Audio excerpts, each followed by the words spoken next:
Welcome to the Building with Metal podcast, presented by McElroy Metal. Whether you're a contractor, architect, designer, or building owner, we're here to help you build better with metal roofing and siding products.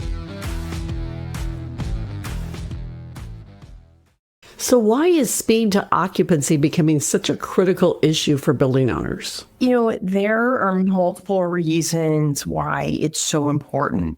There's a lot being built right now. There's a lot of infrastructure and manufacturing facilities being built currently in the United States. So because there is such a high rate of manufacturing of new data centers and new manufacturing facilities, there's also an incredibly high rate of more power being generated and additional substations being built. So there's a huge demand right now for materials and for resources. And the resources are people. We are in the United States short on mechanical contractors and especially electrical contractors. So because of this shortage and all that's being built, there's a huge demand to try to build these new facilities, but also build them faster and create, additional cloud storage and data usage in the United States. So it takes some of the guessing work out of manufacturing new facilities and it allows these facilities to be built faster. In some cases, it actually cuts the install time in half. If you can take some of the electrical equipment and have it be installed in a modular building or an e-house, or some of the mechanical equipment or pumps or boilers, something, and have it be built, off-site in a controlled environment, it really speeds up the time for install and integration and startup of a new facility. That's fascinating. What a great way to solve a problem, though, that's just, it's really just driving and almost strangling our industry, right? People are wanting to build and we don't have the labor in many cases, especially as you talk about some of the skilled labor with the electrical stuff. So that's fascinating. I think our listeners are going to really enjoy this episode today. So next thing, what really surprises people the most, Debbie, when they start talking about modular construction for the first time? There's probably a couple of things. So one thing is, people talk about modular buildings and they say, oh, it's a modular building. You can build this, modular piece of equipment and it can go anywhere, right? We can ship it to California and then when we're done with it, we can ship it to Utah and when we're done with it. That's not the case. So that's not what this is. We're talking about enclosures that are protecting equipment that are, pre-integrated, prefabricated, and ready to be shipped from our facility to a facility, be installed on site permanently and stay there and be integrated. And we're talking about, reducing install time, but not necessarily being something that's going to go from one place to another. So I think that that's probably the first thing that people are maybe confused about. Yeah, I absolutely was surprised about that when we started talking about this session, because I too assumed that modular also meant portable. And I think those terms are not synonymous, right? But many of us think they are. So welcome back to Building with Metal, the show where we talk about the people, the products, and the innovations that are driving the metal construction industry. Today, we're going to talk about one of the hottest topics in commercial and industrial construction, modular buildings. And joining me today is Debbie Erives, Vice President of Sales and Marketing at RDI Enclosures. Welcome to the show, Debbie. Thank you. Thank you so much for having me. I'm excited to be here. We are looking forward to it. So before we get started, why don't you give us just a couple of little tidbits about yourself so our listeners feel like they know who they're talking to today. I actually grew up with an engineering background. So I'm a structural mechanical engineer. In my school, you had to focus your mechanical engineering into structures or fluids. So mine was structural. So it's kind of fun that I'm back in the structural world. I spent the first 20 something years of my career in the fluids world. I had been a project engineer. I've been a sales engineer with a lot of time in the field, following and working with our field service team. I do love being in the field, by the way. And I've been a sales leader and vice president and North American sales manager for probably the majority of my career at this point. I've been with RDI for a little less than 2 years. And it's a perfect fit for me because we're really, growing this business really focused around structures. Excellent. So I do think you're going to have a ton of insight to add to the show today. So I have all kinds of questions, and I'm sure our listeners do too. But first, I have to ask, so what is the hottest market right now for modular buildings? So there's one hot key market right now, and there's another one that's quickly following as it's the infrastructure for data centers. So key market is data centers, and there's a lot of manufacturing and money behind manufacturing in data centers right now. But to build a data center, you also need power, right? So there's a lot of infrastructure being built right now in the power market, in the utilities, in order to be able to support these data centers as well. So for us, RDI Enclosures manufactures equipment that's prevalent in both of these markets. And so RDI, though, you don't just manufacture equipment, you also assemble a modular building, correct? Yeah. So when I say equipment, what I mean is a modular building or skids, whether the modular building has equipment integrated inside of it or not. We focus on three main categories. And so what size are most modular buildings, Debbie? Imagine the biggest truck you've ever seen on the road and put a building in that. So we are limited by what can be transported. So we're using, these mega trucks that are transporting our modular buildings. And these trucks are 170 feet long from, start to finish, front to back. And our building is up to, let's say, 65 feet long. Typically, maybe it's, 60 to 62 feet long. We're around 14 feet wide and then about 14 feet tall. Now, we can make it in sections so that you put two of these enclosures together to make a wider building or to make a longer building, or four of them together to be wider and longer. But typically, each module that we're shipping is about that 62 to 14 foot envelope max. And so when you're a modular, I assume that it has interior skin, exterior skin. It sounds like it's got some electrical components. Is that correct? Yes. And we've really standardized on the McElroy mini rib, on the interior skin, the exterior skin. We've standardized on the McElroy mega rib. Not that that's the only thing that we can use, right? We can use an insulated panel as well. But typically, that's what we use. But yes, it does. It's got a structural steel base. It's got a floor. It's got the interior exterior panel with the, all of the insulation and structure between it. And then it's got a roof system as well. Typically, again, the McElroy, in this case, a lot of times a 238T. Okay, fascinating. All right. Well, let's go ahead and pivot a little bit. Now that we've kind of talked about, the hot markets, let's dig in a little bit more to kind of some of the nuts and bolts, if you would. So you mentioned how hot the data center market is, but in general, why does an owner or a builder consider modular buildings? What are their benefits? So the benefits of using a modular building versus a site build, and you can also do a site build, but the benefits of a modular building is really speed to start, right? Speed to get a facility or part of a facility started up. And it's also available resources in the field. Modular buildings and enclosures have been important, especially in the substation industry and the power industry and, telecom industry for years and years. But it's really become a lot more relevant in the data center industry or in manufacturing, just to be able to get a facility turned on, in a much shorter period of time. I mean, it cuts 12 to 18 months out of start to finish of manufacturing facility. That's huge. Yes.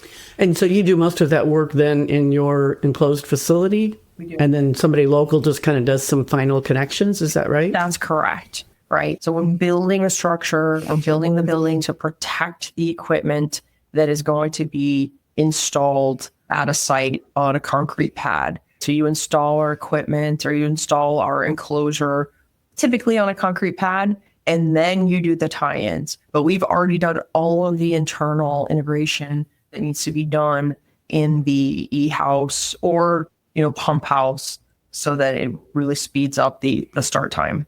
Okay, so what's an e-house? So an e-house is a type of enclosure. It's maybe a more common name in the electrical world, and it includes electrical equipment. So it's either taking power and it's cleaning it and making sure that the power getting into a data center or manufacturing facility is clean and stable, or it's taking renewable energy that's been, turned into power and storing it.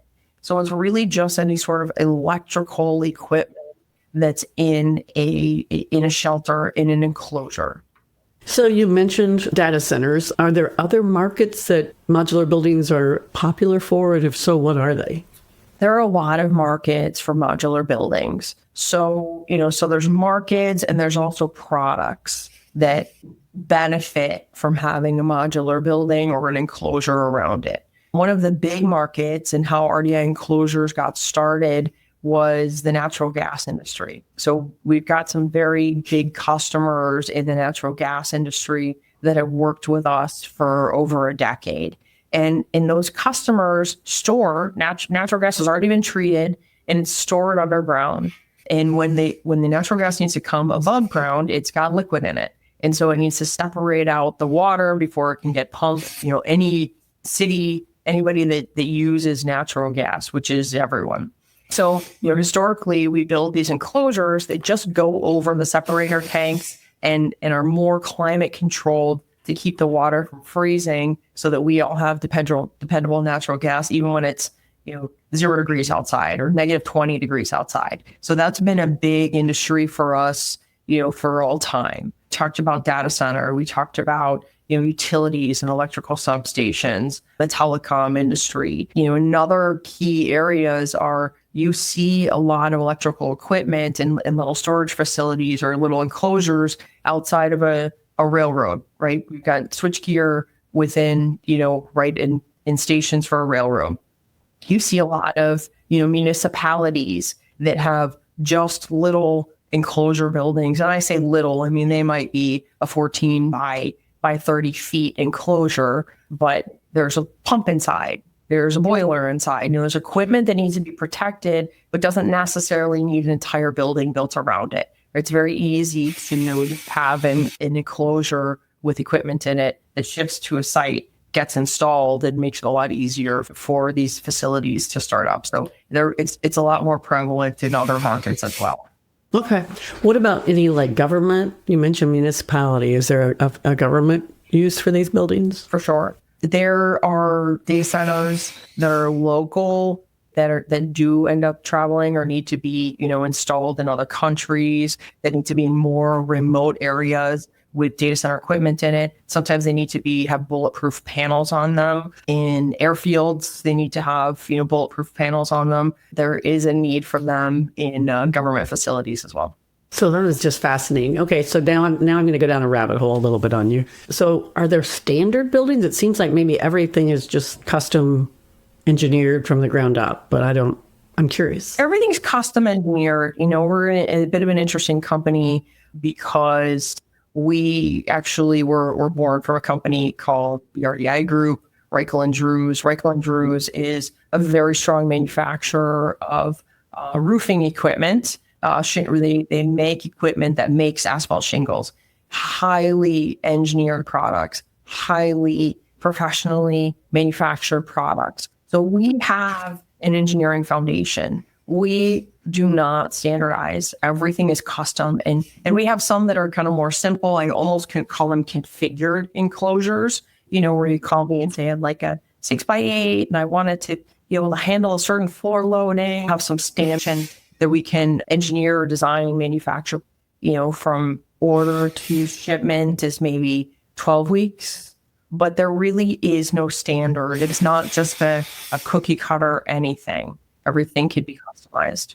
So, and that would make sense. So when you're talking from, say you're getting started on a project, so who all would be on the team that you would work with? Would it be, a structural engineer on the other end, electrical engineer? Are you just working with a contractor, building owner who really specifies, I guess is the word I want, what that building needs to look like and contain? Can I answer yes? Yeah, all of the above. So, we work with all different types of people and we work with all different types of customer groups, right? The most, sophisticated, I would say, are the EPCs, the Burns and Max and the Sargent Lundys, like the folks that really understand what they're putting in and are able to specify it. But we never hit specs exactly because there's always, modifications that need to be made for the state, for the environment, for, what works and is available out there. But we're working with, the engineers and the architects. We're working with the end users sometimes, maybe not as much. We're working a lot with OEMs that are manufacturing the pumps or manufacturing the gear that's going in our e-house. Working a lot with electrical contractors that are on site doing the integration, but need to buy out this portion of the project. So that's why I said yes, because it's all different types. And sometimes they come to us and say, this is exactly what I want, but that's very rare. Typically they say, we think this is what we want. Can you help us? And we do a lot of iterative engineering with them. Oh, that's a fun process. Always nice to not be stuck kind of in a cookie cutter, right? Yes. Yeah, it's fun for us. Yeah. So, we talked about the savings of skilled labor. What are the other benefits? You talked about timeline a little bit, but it feels like maybe we're missing an elephant in the room from a big benefit from a modular building. Yes. I think being able for, some of these customers in substations at data centers and non-data centers. I mean, there's so much focus on data centers right now. We have customers coming to us that are just saying, can you please build a building for us and an enclosure for us and integrate it, because nobody else will, because everybody's so busy with data centers, they're not taking any more business.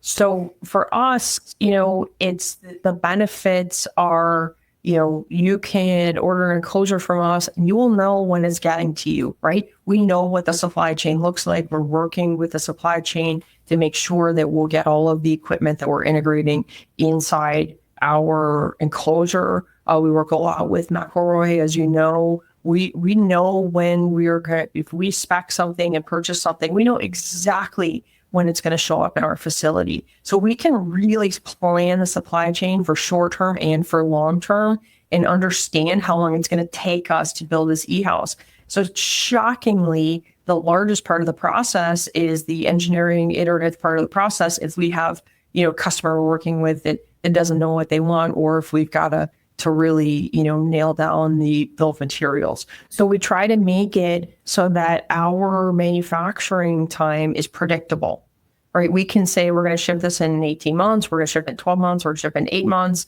and that can be dependable as long as the engineering time is, the iterative time with the customer is dependable. So, our customers, our large customers that are building data centers really can depend on the e-houses. And a lot of times, even if a project is delayed because of environmental issues or, the high voltage equipment or sort of medium voltage equipment, they will still buy our e-houses and put them in storage. I know that sounds crazy, but that's what's happening right now because they need to be able to depend on this part of the manufacturing process. That's just crazy, but good for your business, obviously. So let's talk a little bit about weather, Debbie. So both for your consistency of build, right? But also on site. Right. What weather advantages does modular construction offer? So we're a climate controlled facility, right? Actually, we have multiple facilities that we're running because we've grown so much in a short time, and they're all climate controlled and they all have a roof, and they've all got a roof that doesn't leak and that, doesn't get to be -20 when it's -20 outside and isn't snowing inside when it's snowing outside. So people want to work here, right? They want to work in a facility versus working out in the elements every day. It's not 95 degrees in the summer. So it's a very dependable environment for manufacturing so that we can manufacture every single day. We're not limited by the outdoor elements. So that makes a huge difference in project scheduling. We don't get these delays. We don't get a tornado inside of our facility. So that helps a lot. I think it probably helps with quality as well, right? Because people aren't fighting the elements, right? It is one aspect, is that it helps with quality. The other part that people like about quality is it's predictable. We have our own quality system. We're one manufacturer that's manufacturing the same quality no matter which site it goes to for different customers. And what about on site? Do you notice that it takes and shortens project build on site when you're not dealing with weather?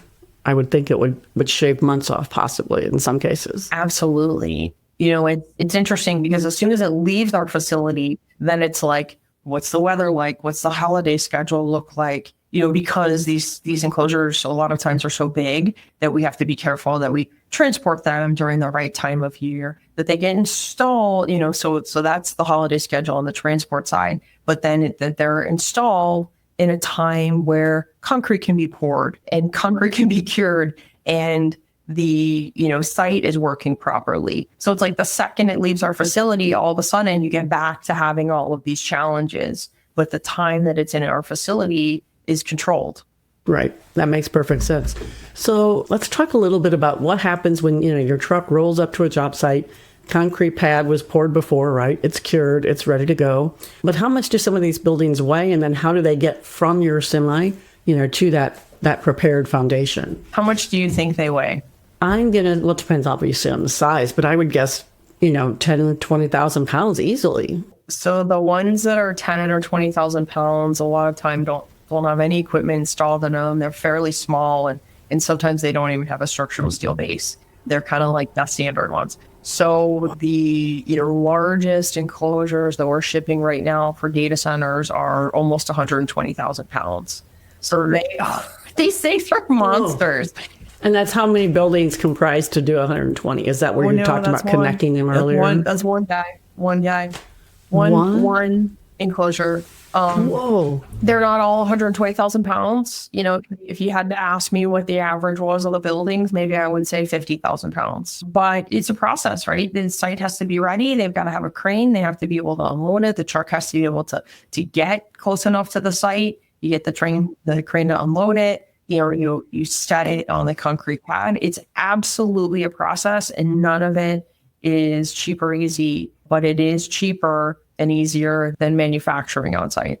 Yeah, I would assume too that during your process, you have maybe an assembly line where you're going to need 10 of this, being cut to this angle or whatever. If it's not something we custom standard produce it, versus a guy on a job site, right, pulling a tape measure, getting cutting torches or saws or whatever he's going to use. There has to be really major efficiencies, I would think. There are, and that's a really fun part as well. Right, we get the products from our vendors. We do get a lot of products from McElroy. We can bring them into our seating area. We can go into our weld tables and start, setting up and start welding our bases. And then we bring them over to our manufacturing of the enclosures part. And we've got a whole row where we start to manufacture these enclosures. We put the pieces of the base together. We put the siding on, or we put the side structure on. We put the front and back wall structure on. We put the roof structure on.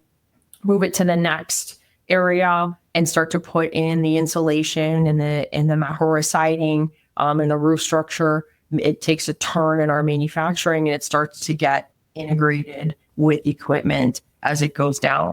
It makes it much more efficient. Interesting. So, and I'm sure this varies by building size, but let's just talk generalities. How long from the time, Debbie, that something starts in your process and when it's completed? It absolutely varies. So we try to say that we've got, let's call it 4 product groups. One of them is skids or structural steel bases. Some of those skids have some extra structure, a little bit of possibly wall support or roof support, but they don't have siding on it. They don't have insulation. From the time we get the order, typically goes through engineering for a couple of weeks. Sometimes there's a little bit of, customer interaction. And then manufacturing time is anywhere from 2 weeks to 6 weeks. So let's say that a skid overall ship time is anywhere from, if we get an order for one skid, it's anywhere from 4 weeks to 8 weeks, something like that. Normally we get orders for multiple skids at a time because these are also, have electrical equipment installed on them. not that we're installing in our facility, but sometimes, it makes it faster for data centers and other manufacturing facilities to be able to install and integrate equipment if they put it on skids. So we have the skid part. And then we have buildings or enclosures that are not integrated. So we just ship them out. Maybe they have some lights, or they have a receptacle, or they have a power panel, or they have an HVAC, but not really, large amounts of equipment inside. Typically start to finish, even going through engineering, that's maybe anywhere from 12 to 16 weeks, right? Three or 4 months.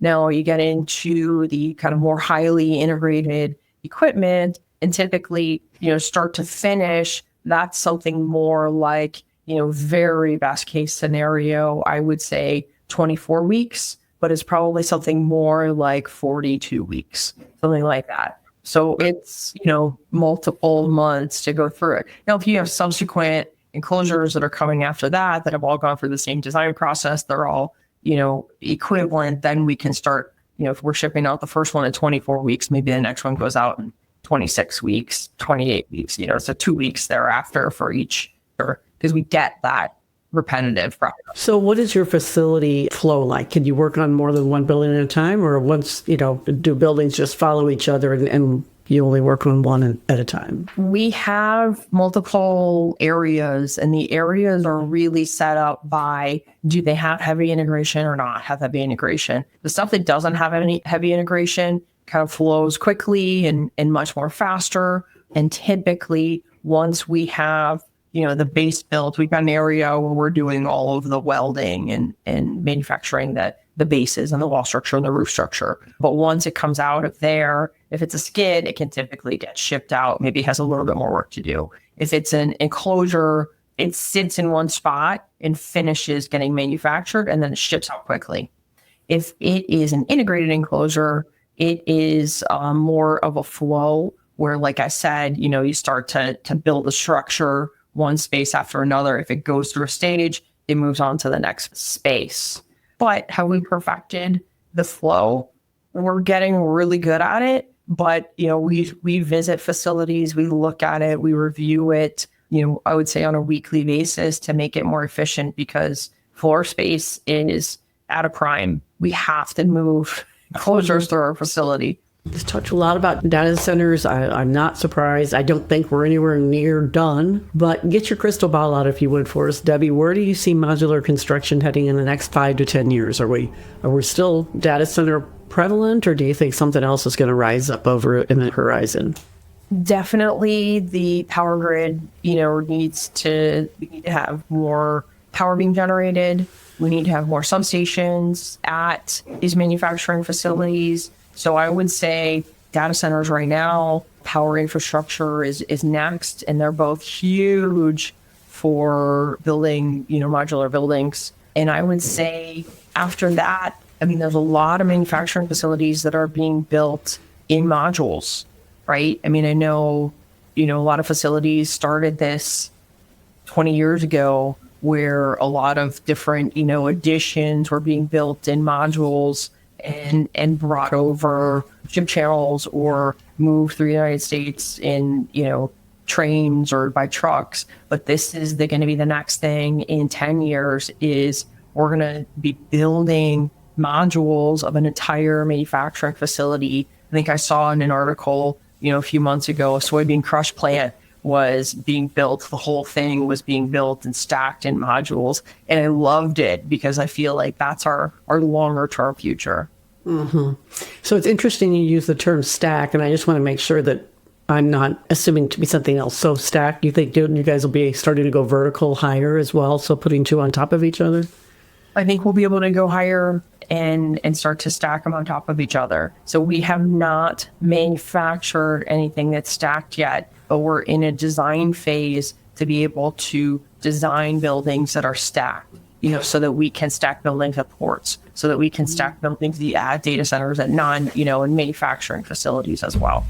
Fascinating. One thing we haven't touched on, I'm curious, and maybe it's a totally different segment, or maybe it's not something that RDI does, but what about like you see the modular classrooms when schools are kind of out of space? Is that something you guys would do as well? No, not at all. We're more heavy structure, supporting, high loading, These 120,000 pound buildings are much more our wheelhouse. The mobile classrooms are, require a lot less. And yes, they need to not have water infiltration. Like, that's incredibly important. And they need to have an HVAC, but it's just a completely different class. No pun intended. Yeah, different animal. Okay. I figured it might be, but that's why I wanted to ask. So, well, if a company's considering modular for the first time, Debbie, what would you tell them? How do they start? Like, what are their questions? Who are they good to work with? What are the pros and cons? Yeah, sure. And a lot of times, customers don't consider it for no reason. Typically, they consider it because they've run out of room in their manufacturing facility. So we've got customers that are just standard manufacturing facilities, or pharmaceutical customers, or, that need a control room or need a small data center to be able to house their servers, or they need a boiler room. So we can provide a facility for your industrial space. And we can have it be turnkey, where you start it up and you get moving. You have to get the permit to be able to put our modular building on your facility. And you have to make sure that you've got the utilities to be able to supply it. But, you kind of start with the need for space, right? And we're building space. So, besides that, you have to know what you want to go inside this modular room or this, modular enclosure. And besides that, we have the rest. We understand how to build the modular enclosure. We can help integrate your equipment in it. We can help design it, engineer it with you. And we 100% are confident on the build and design, or the design and build of the modular building.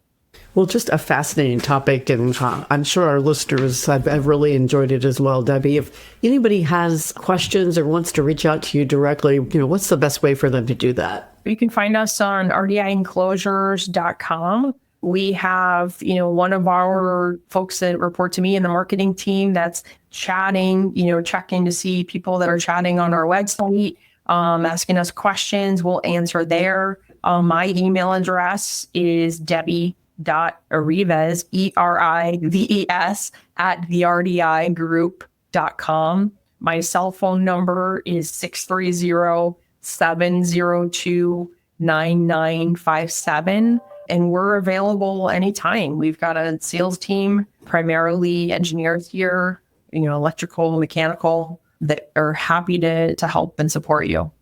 Awesome. Well, thank you so much for joining the show, and also for your fantastic partnership to McElroy Metal. We really value our relationship with you guys. We do as well. Thank you very much.